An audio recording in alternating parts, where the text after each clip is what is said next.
એમાં સૌ પ્રથમ આપણે 1 વાટકી રવો લેશું, અડધી વાટકી દહીં લેશું, ખાટું કે મોરું કે તમે ગમે તે લઈ શકો છો।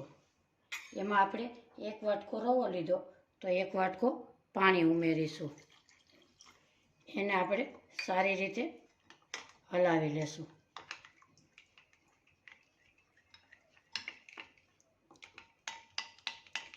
આપણું મિશ્રણ એકદમ સરસ હલાવી લીધું છે, એને આપણે 10 મિનિટ ઢાંકીને રેસ્ટ આપીશું। આપણે અહીંયા 10 મિનિટ થઈ ગઈ છે અને આપણું બેટર એકદમ સરસ ફૂલાય અને ડબલ થઈ ગયું છે। આપણે ઉમેરીશું સ્વાદ પ્રમાણે મીઠું,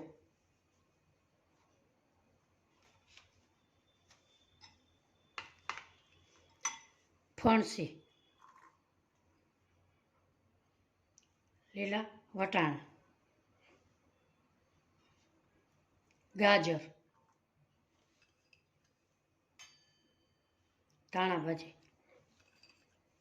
એને આપણે મિક્સ કરી લઈશું।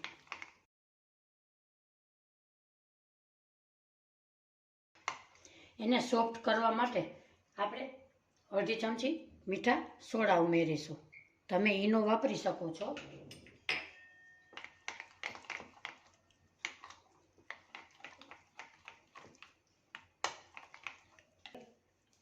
તૈયાર છે।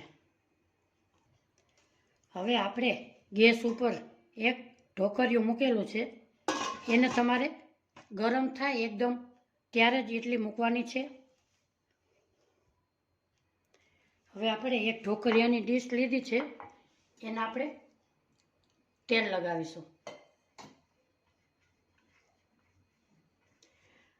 હજી સુધી મારી ચેનલને સબસ્ક્રાઈબ ન કરી હોય તો સબસ્ક્રાઈબ કરી બેલ આઇકનના બટનને જરૂરથી દબાવજો, મારી નવી નવી રેસીપીના નોટિફિકેશન તમને મળતા રહે।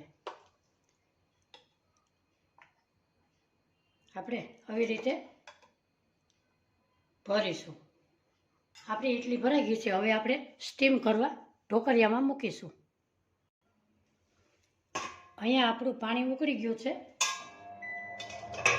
આપણે હવે સ્ટીમ કરવા મૂકીશું।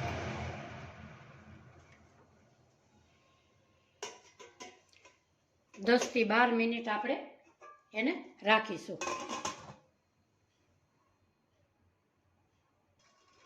આપણી ઇડલીને 10 થી 12 મિનિટ થઈ ગઈ છે, તો આપણે હવે ચેક કરી લઈએ। વાવ, સરસ આપણી ઇડલી ફૂલી ફૂલી બની છે। હવે આપણે એને 2 મિનિટ ઠરવા દેશું। હવે આપણે 2 મિનિટ થઈ ગઈ છે, આપણી ઇડલીને આપણે આવી રીતે કાઢીશું।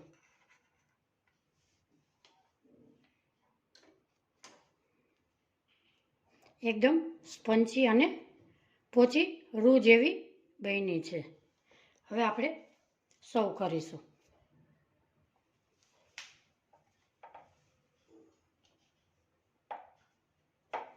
આજની મારી રેસીપી તમને ગમી હોય તો કોમેન્ટ બોક્સમાં જરૂરથી જણાવજો। કયા શહેરથી જુઓ છો એ પણ જણાવજો, એ જોઈને મને ખૂબ જ આનંદ થશે।